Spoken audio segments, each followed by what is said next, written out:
This new law will not take effect until July 23rd of 2023.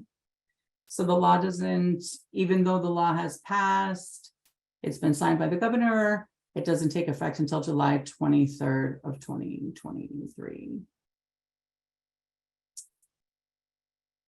ETS Parapro was approved by the board as an option.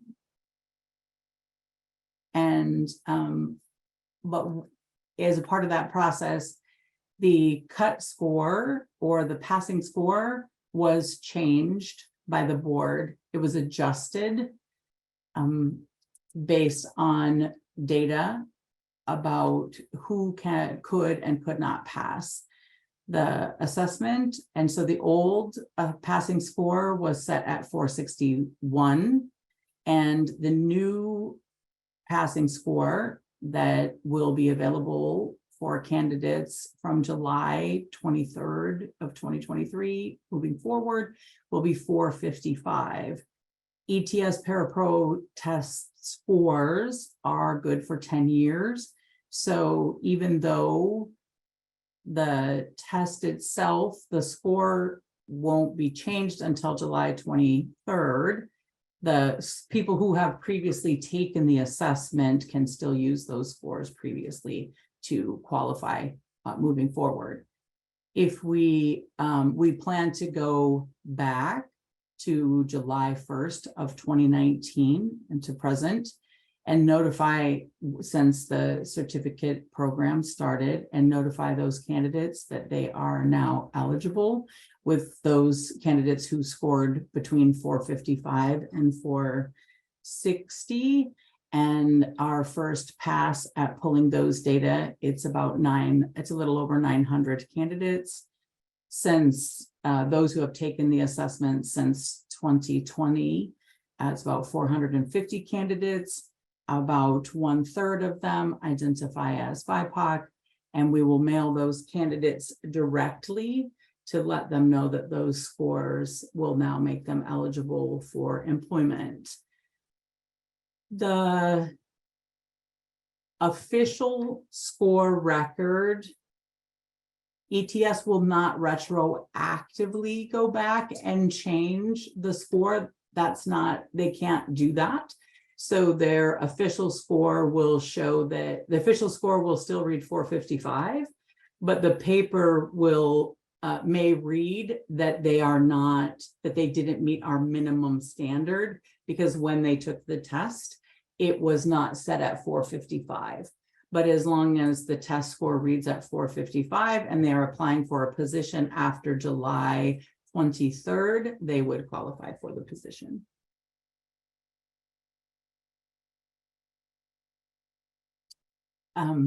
Additionally, ETS has announced, so like I had mentioned earlier, ETS, their internet-based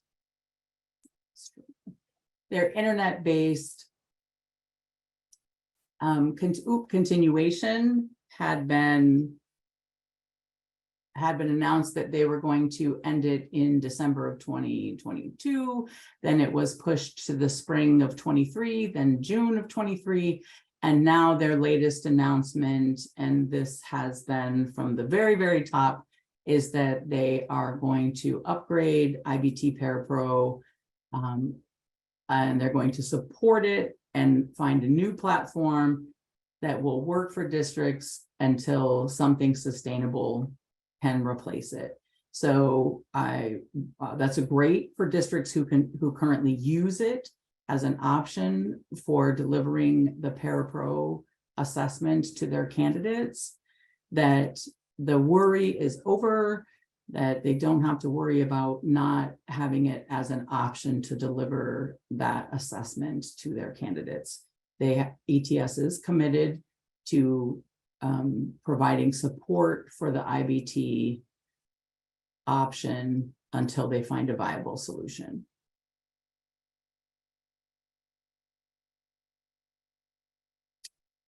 Master teacher online training was one of the options that the board approved. as an assessment that paraeducators could take to meet the criteria for employment. This assessment is site licensed based, meaning that it's not a singular assessment. It is a license that instead of just taking a singular assessment and having that be the only access, this is paired with 1 year access to 150 plus courses of professional development. The assessment that is built into that is about 105 questions. It's divided into 2 separate assessments, one for instruction and one for basic skills. The 2 assessments combined equal about 3 hours. The test isn't timed. The passing score set by the board was at 65%, and that's an average for both assessments combined. Paraeducators candidates must take both assessments, and both assessments, their combined score must meet 65 to actually qualify. And again, the test itself is paired with a year access of 150 plus courses of professional development. This assessment is available through, computer-based, cloud-based delivery, but there's no remote option available. And it has a sliding scale of cost, but districts can partner together to get price breaks and can also combine through ESDs to get price breaks to lower their costs. I think I should be able to, yep. So this would be kind of, this would be an option to kind of see what it looks like. These are the courses that paraeducators can take, candidates can take to prepare for the assessment. These are the types of areas that they will be tested in. And then these would be the types of courses of professional development for 1 year afterward that they would have access to after they complete the assessment.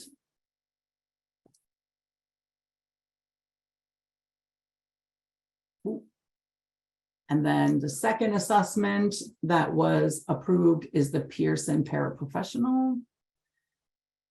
Pearson is a pay-per-test structure, so similar to ETS in that you just pay for the assessment, they take the assessment, and that's the only access. The assessment ranges between 46 and 49, depends on volume. There's a $3 price break if there's a larger volume. 90 questions, they're all multiple choice. The test is 2 hours. Passing score was set at 220. This assessment will not be available for delivery on July 23rd. They are hoping for a December 1st rollout and potentially sooner, depending on how many districts want to implement it as a part of their offering for assessments. They offer an in-person and a remote option, so similar to what ETS offers. And then interested districts would need to provide contact information as soon as possible so that Pearson can begin working with them immediately. Pearson is similar to ETS, is a large corporation that offers a lot of testing options. It's a full suite of tests. Those who have licensure know the West B and West E, which is a Pearson product. This is the Missouri Educator Gateway Assessment for paraeducators. The landing page for our assessment will be very similar. Paraeducators would come to this website. This would be the information they would receive if they wanted to take it on an internet-based platform. This is the information they would receive if they wanted it on an online proctoring option. this would be some prep materials, testing information that they would need. So this would be a similar landing page for what paraeducators would experience, and then this would be how they would register. So this would be fairly not dissimilar to what they would experience, what they would set up for us when it's complete, when our site is complete.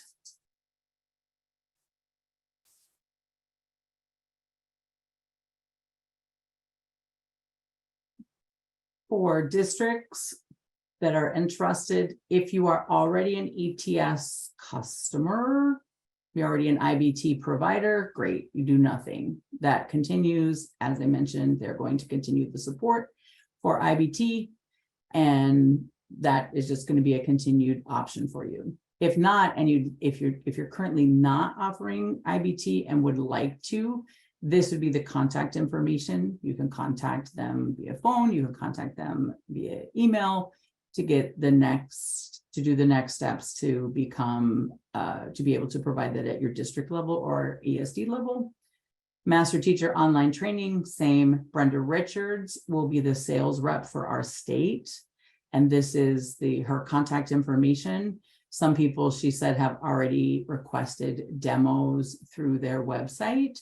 And but here's her direct contact information, as well as the 800 number to get a hold of her to schedule a demo and like a 30 to 45 minute Zoom meeting with her to discuss what the next steps would be as well.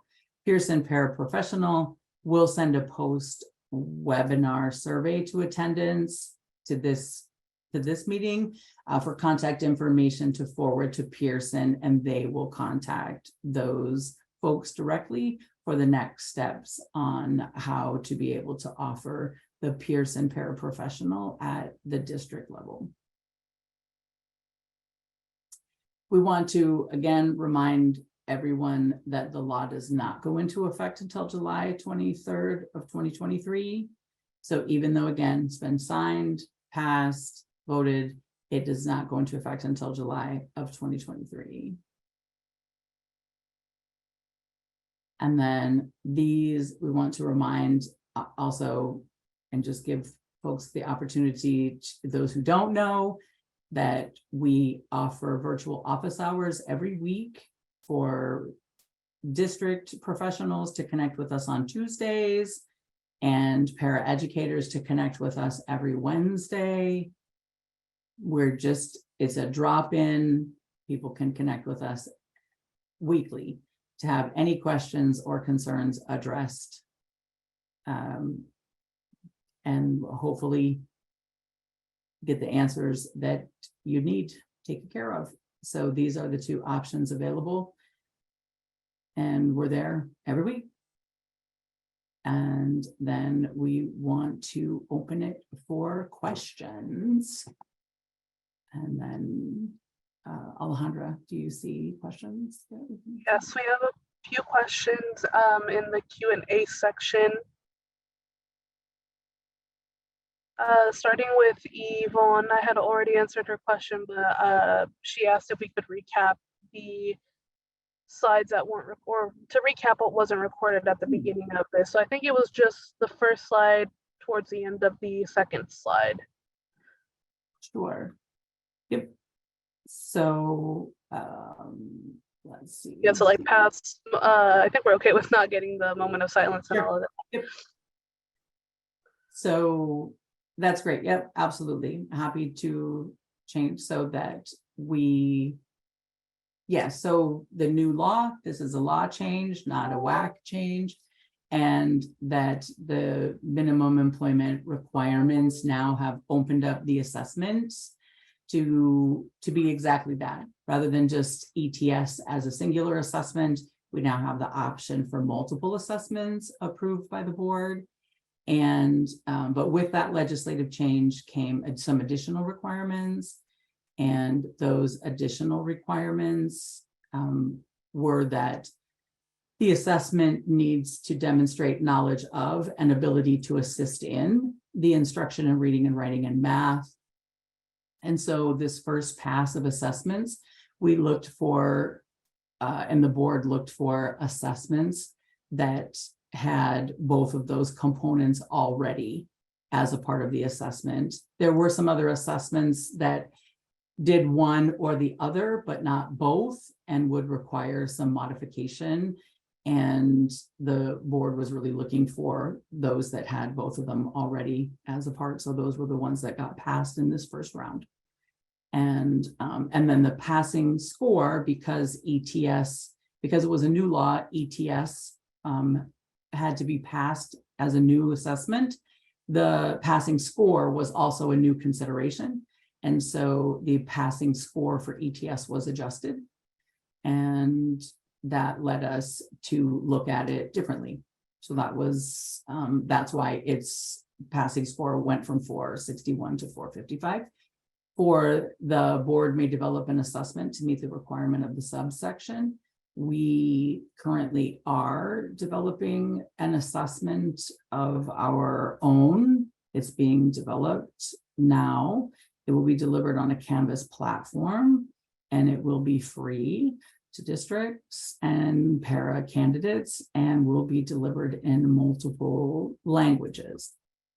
And that assessment will hopefully is scheduled to be available July of 2024.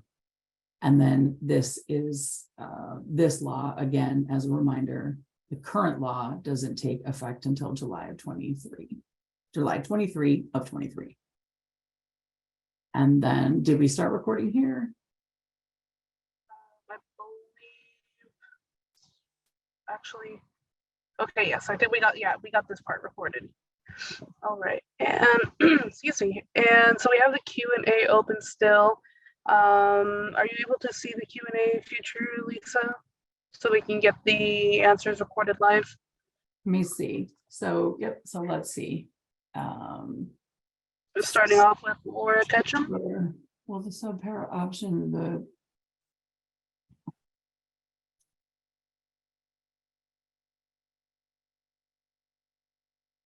so at this time, looking at Laura Ketchum first question, where it looks like, will the paraeducator or subpara have the option of taking the praxis exam where they don't need to take this exam?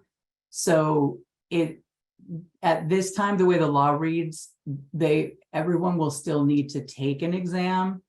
There is discussions about looking at competency-based exams as a part of the design your own, but those are just in conversation. At this time, the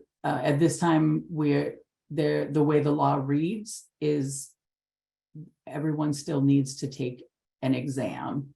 However, now that there are multiple exams, there may be an exam, maybe an assessment of these options that may be better suited for the way that people learn out of these, either master teacher or maybe the Pearson, rather than ETS, that might fit a little better with the way that some of the candidates have had to have difficulty before.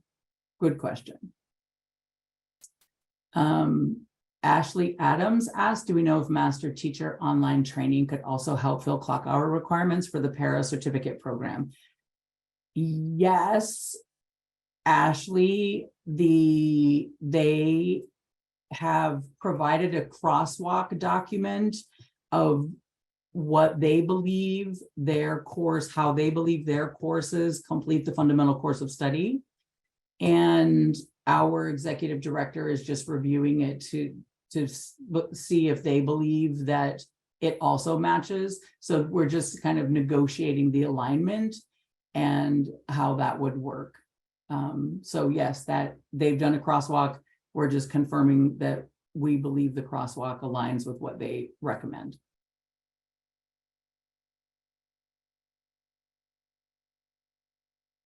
So yes, Kirsten Lenz Yes, that is a big question that we get. And so, yes, if we, just to clarify, paraprofessionals only need to pass one of these options. So yes, under this subsection, oh, go back. Previous, must meet one of the following requirements under subsection B here. Yes, it only one assessment, not multiple. It does, that question comes up quite a bit. So yes, only one.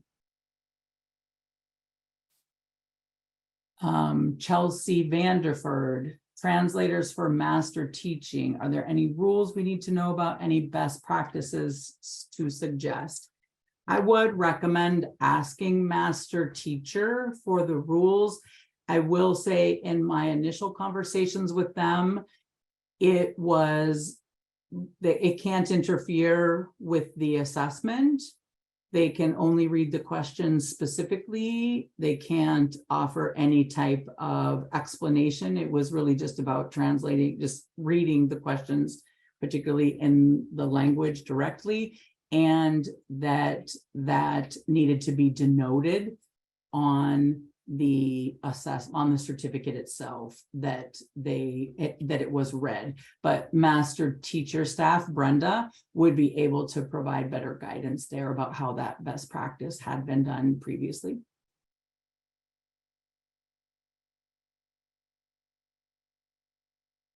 Christy, I'm sorry. I'm not great with names. It says master teacher site license cost is per student, and the student would then have access to the PD for a year from the purchase test date. Yes, that is how it works. Yes, that is how it works. They would have access for 1 year. The site license lasts 1 year. So yes, and so if they don't pass the assessment, they can retake for free. If they need to take the coursework, if they need to take the courses afterward to get caught back up, if anything like that, that's all available to them. But all of that professional development as a part of that license is available to them for 1 year. Mm-hmm. Carol, I understand that ETS only keeps scores on file for 10 years. I believe PESB is working out to all test takers who now meet the hiring requirements. As of 7, are you intending to reach out to everyone or just people who list Washington as their state of residence? It's a great question, Carol. So we are only plan to reach out to those candidates for which we have access to. So we can only reach out to those for which are available to us through the portal that ETS provides us access to. And so those are the ones that are Washington. They aren't necessarily Washington state residents, but those who listed Washington state as the option that they wanted to apply to.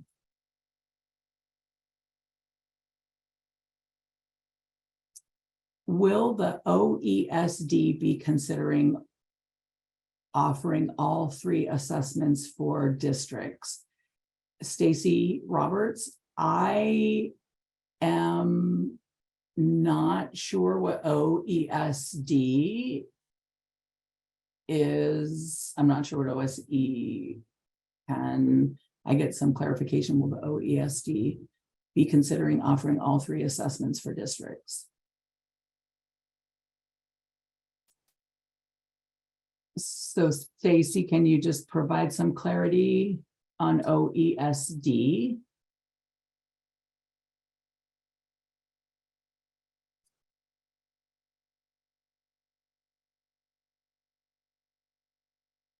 Will individuals that have scheduled retesting, so I'm going to go on from that until I get a little bit of clarity from Stacy Roberts. Will individuals that have scheduled retesting to meet the 461 be notified that they no longer need to retest? If they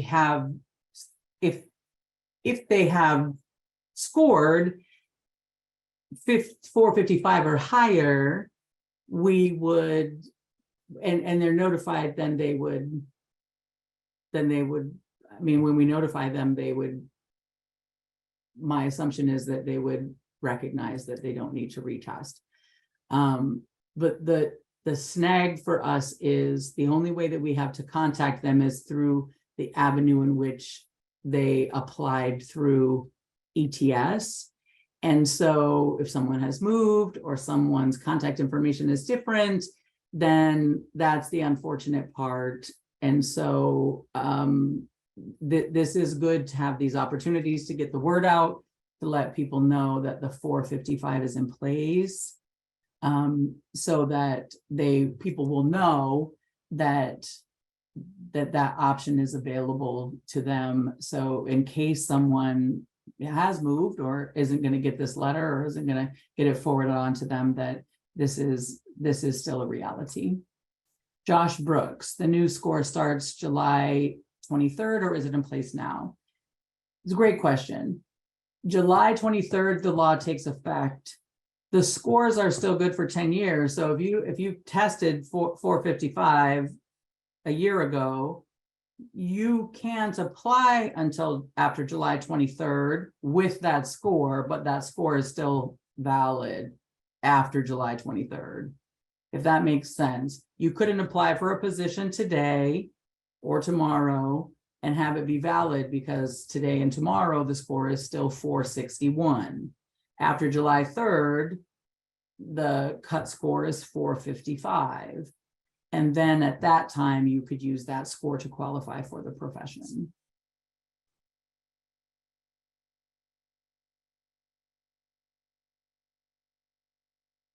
Since the law, Amanda Michaels, since the law doesn't go into effect until 7/23, can candidates who scored 455 or 460 apply for a position before then, as long as they will be hired after 7/23, or do they have to wait until 7/23 to apply? That is a question for the HR departments at the school districts and how they plan to use their, how they keep their records for audit. The law doesn't take effect until 7/23. How HR departments keep their records for audit is a local control issue. I can only tell districts when the law takes effect, and auditors let them know what type of documentation they need to have to make sure that their files are correct. But that would be a district level question. Lisa, before we continue on with the next question, I think there was some clarification on what OSED Sure. was supposed to say, and if you scroll at the bottom to the Q&A questions. So I can't, so let me see. So the question is whether or not they're considering offering all of them. I would have no idea. We wouldn't know what you would have to ask. They would have to ask Bremerton if they certainly can consider offering all of them.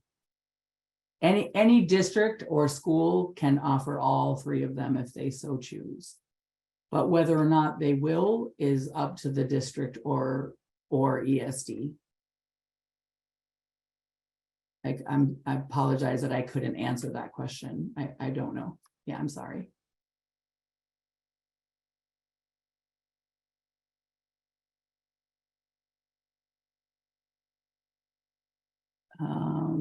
Deborah, will the master teacher online training PD options count towards the 28 hours of district required training for the FCS? So yes, hopefully, like I said, they have done a crosswalk for us. And all signs point to at least a large portion of them counting, if not all, but they have done a crosswalk for us for our consideration. We just haven't finalized the crosswalk yet.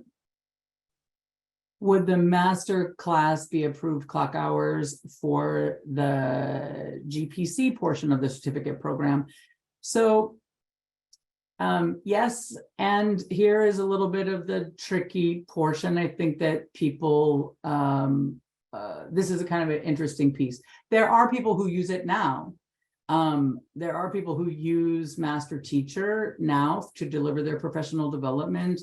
So, but if you're using it for a candidate who enters the profession for the first time, it would depend on when they get hired. And so if, let's say you're hiring them in August, then they're only having a site license for 1 year. So that first year would only be their fundamental course of study. So they would have to then purchase it for the second year to get to their general. So yes, and that would have to be a second year purchase to get to the general portion. But yes, there are districts now who currently use Master Teacher to provide their professional development training for their paraeducators who need general certificate clock hours. So yes, and. Barb, when will the PESB website be updated with the new requirements?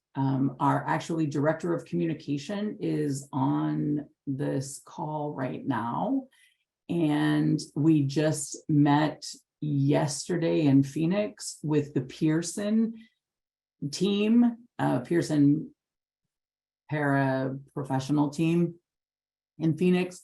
And we were really kind of waiting to see when they were going to be able to let us know what they could do, how quickly they could get it turned around before we put anything out on the website. Now that we have that information, I think we're probably ready to put stuff. We could probably have it up pretty quickly, but we needed that information from them first. So hopefully soon. I don't know, Austin, can you, our director of communication, I don't know if you can type something or. I can add them to the main panel here, Lisa. Let's see. Austin, are you available? Let me see. Carol, as of 7/23/23, if we hire someone who has completed an exam other than ETS, do they still have results they can provide to the hiring district? What is acceptable documentation for them to provide? Carol, do you mean the Master Teacher or the paraprofessional?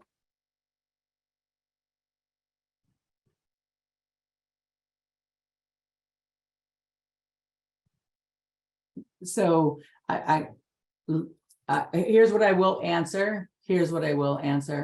I will say that right now, the only two other that are approved are the Master Teacher and the Pearson paraprofessional.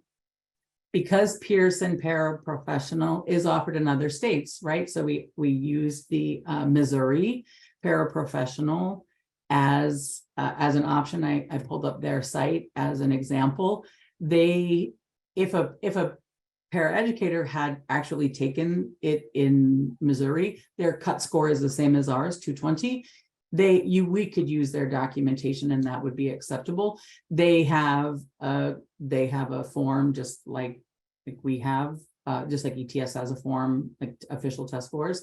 And then Master Teacher has a certificate. And so the certificate would be the form for Master Teacher. And then the Pearson has official scores. So, but that's really great. Good, something for us to think about to put on the website as examples. Carol, that's great feedback. Examples for each of like, this is what official documentation would look like as acceptable forms of documentation. So that's good feedback to make sure that we put out. Laura. Yes. Laura, same.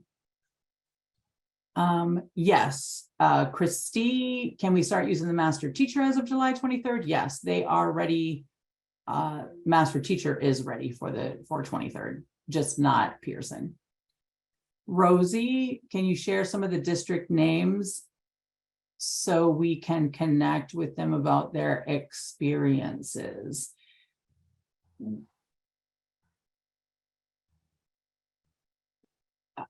I'm not, can you give me a little bit more? Oh, about which districts are using master teacher at which districts are using master teacher as like that are using it for professional development. Certainly I can, well, I mean, I guess I can ask them if they would like to share. And if so, I can send it out when I send out the post survey for the webinars. We can reach out to some of them that I know are using master teacher and ask them if they don't mind if you guys reach out and ask them how it's working for them, because we do know some districts that are currently using it for their professional development. Yes, but I would hate to inundate districts with a bunch of questions without asking their permission to do so first. Stacy, I think it's great that master teacher is working on a crosswalk. However, there are requirements within the FCS for some of those hours to be in person. Yes, we asked them for the crosswalk, and we asked them for the crosswalk for all of the courses so that people could pluck out of it which one they wanted to be in person. So if it crosswalks 100%, then people can pick what they want to be in person. So some districts want to do, they want to do the communications in person, and other districts want to do the, the diversity and equity in person. Like some districts want to do something different in person.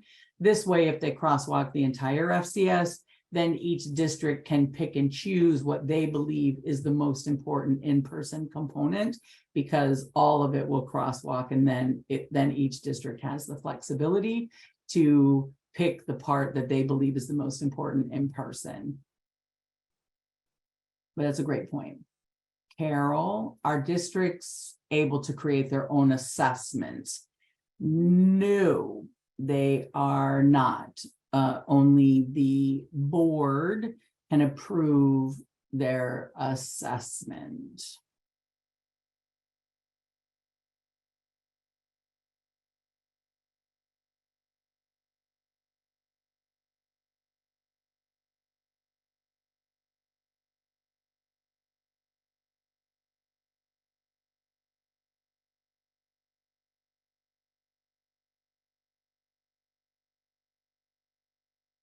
Carol, we are an ETS district, but if someone comes to you, if someone comes to you having a completely different assessment, I'm looking for clarification of what we can accept. I think an example in the PEBSI would be helpful, as these will be new for us. Great. That was great feedback, Carol. Thank you.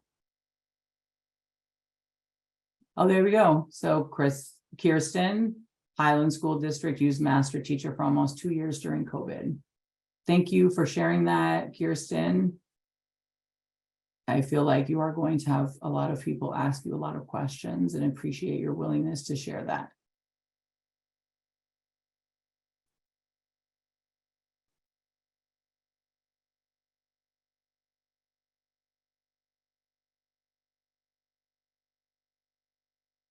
Really appreciate that.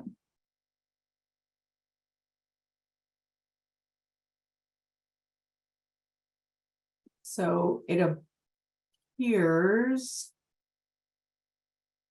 like that has ended the questions. I want to give people a few more.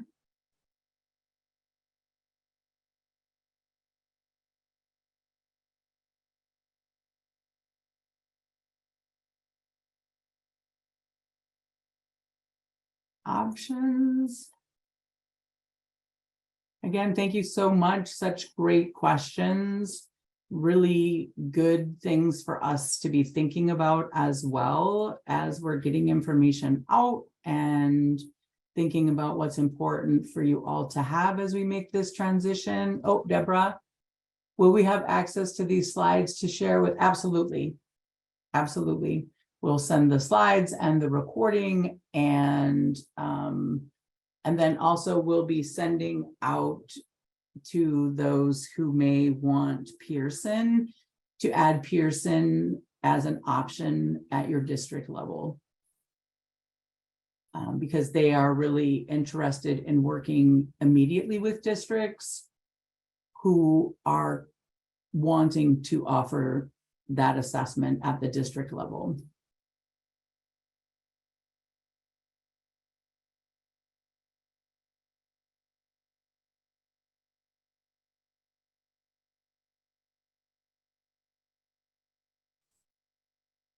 So and also in the last 5 minutes, we just want to again remind everyone that we do weekly have options to connect with us on Tuesdays and Wednesdays. And even though it's the summertime, we'll still do it on Tuesdays and Wednesdays, because we do know that some of you still work through the summer and still have projects going through the summer. So we want to be available to you at the same time, and just for consistency's sake, and both for paraeducators and for district leadership.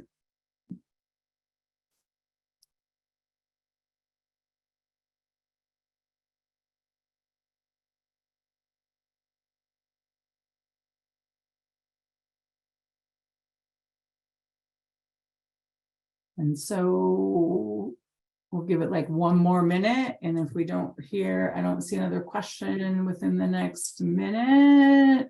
Oh, I have another one. Oh, is there an ETA? Oh, let's see. Just one more question from Oh, Laura. And Carol, we are able to see your questions. I think Lisa had answered all the questions on the Zoom video. So Carol said, I know you said if we are ETS, we don't need to do anything else. Is it worth checking into the other testing options until we have a new?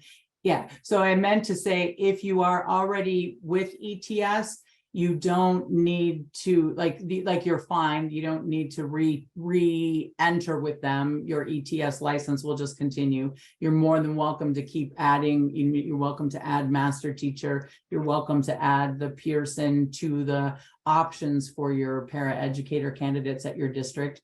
I just meant that ETS isn't going to change. They're going to keep providing the IBT option for your district. All of that stays the same. Which is wonderful, that we don't have to worry about that going away for districts. And then, but yes, I highly recommend that.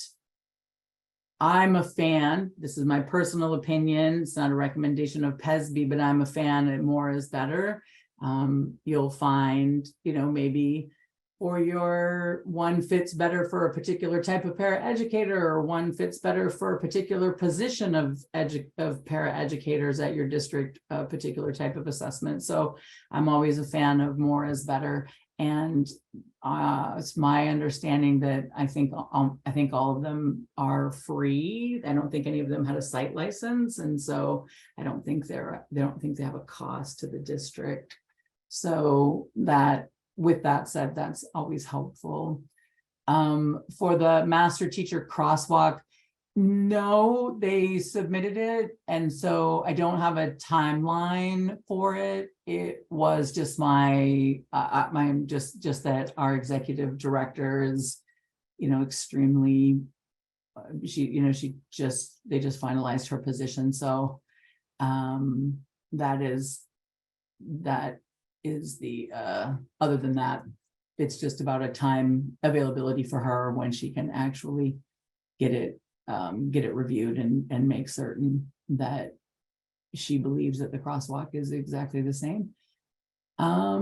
Christy, do you know how many questions are on the Pearson? Yes, 90 questions are on the Pearson. So this is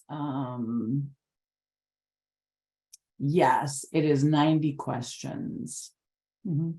Yep, 90 questions for the paraprofessional. Pearson paraprofessional is 90. And it's a 2-hour assessment for Christy's question. And Yvonne, don't worry about asking questions. Will you email the recording? Yes. You should have registered with your email. That should have been a requirement. And so we would email it to you.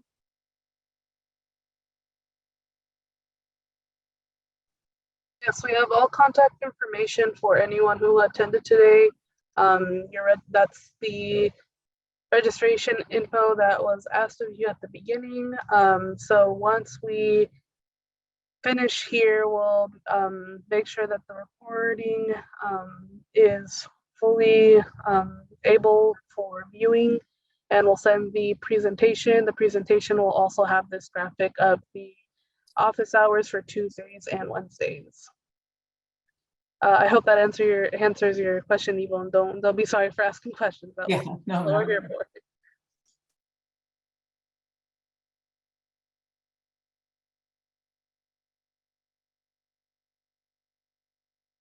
Okay. Well, thank you so much, everyone. We're so thankful that you joined us. We appreciate, again, all of your feedback, all of your input. We know this is a big change, and so we appreciate everyone's patience, and we look forward to what's to come. Hopefully only good things for paraeducators, only more in the profession. And let us know, especially with the cut score change for ETS. Let us know how that works for notifying the candidates in your district. Have a great Thursday. Bye. Hey, everyone. Bye-bye.